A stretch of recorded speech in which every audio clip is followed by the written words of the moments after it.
ایک بار کا ذکر ہے کہ ایک کسان جس کا نام راجو تھا اپنے کھیت میں افسردہ دل کے ساتھ گیا۔ گرمی کا موسم ہونے کے باوجود اس کا کھیت بنجر پڑا تھا۔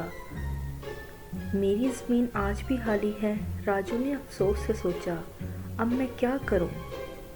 ایک دن جب راجو نے تقریباً ہار مان لی تھی تو کھدائی کرتے وقت اس کا بیلچہ کسی سخت چیز سے ٹکرایا۔ یہ کیا ہے؟ اس نے سوچا اور مزید کھودنا شروع کر دیا۔ کچھ ہی دیر میں اس نے ایک پرانا مٹی کا برتن دیکھا۔ یہ برتن میرے کھیت میں کیا کر رہا ہے؟ اس نے سوچا۔ اندر جھانکا تو برتن خالی تھا۔ مایوس ہو کر راجو نے برتن میں بیلچہ ڈال دیا اور آرام کرنے کے لیے ایک درخت کے نیچے لیٹ گیا۔ کچھ دیر بعد جب اس نے گھر جانے کے لیے بیلچہ نکالنا چاہا تو یہ دیکھ کر حیران رہ گیا کہ برتن بیلچوں سے بھرا ہوا تھا۔ یہ کیسے ممکن ہے؟ میرے پاس تو صرف ایک ہی بیلچہ تھا، اس نے حیرت سے کہا۔ اس نے برتن کو بیلچوں سے خالی کیا اور اس بار اس میں کدال رکھی۔ جیسے ہی اس نے کدال رکھی، برتن میں فوراً کئی کدالیں ظاہر ہو گئیں۔ کیا یہ کوئی جادوئی برتن ہے؟ راجو نے حیرانی اور خوشی سے سوچا۔ وہ برتن کو فوراً اپنے گھر لے آیا اور مزید تجربے کے لیے ایک انڈا برتن میں رکھا۔ جلد ہی انڈوں سے بھرا ہوا برتن اس کے سامنے تھا۔ اس نے سیب اور روٹی کو برتن میں رکھا تو وہ بھی کئی زیادہ ہو گئے۔ اب مجھے بنجر کھیت سے نپٹنے کی ضرورت نہیں، راجو نے خوشی سے سوچا۔ روزانہ راجو اپنی چیزیں لے کر بازار جاتا اور نئے تجربات کرتا، کبھی کپڑے، کبھی سبزیاں۔ جو بھی چیز وہ برتن میں رکھتا وہ ہزاروں کی تعداد میں ہو جاتی۔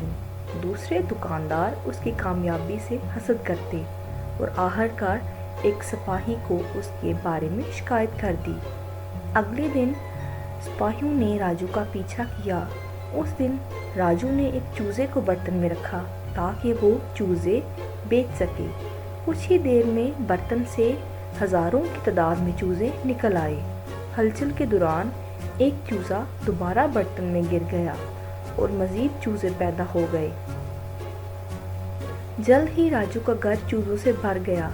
سپاہی نے حیران ہو کر یہ منظر دیکھا اور فوراً بادشاہ کو جا کر اطلاع دی۔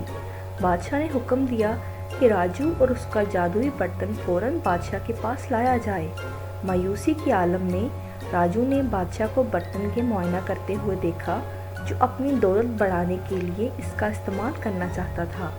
میرے بادشاہ احتیاط کریں، راجو نے خبردار کیا، مگر اسی لمحے بادشاہ پھسل کر برتن میں گر گیا۔ کچھ ہی دیر میں بادشاہ کے 100 ہم شکل محل میں موجود تھے اور سب خود کو اصل بادشاہ کہہ رہے تھے۔ ایک نے کہا نہیں میں ہوں، دوسرے نے کہا نہیں میں ہوں۔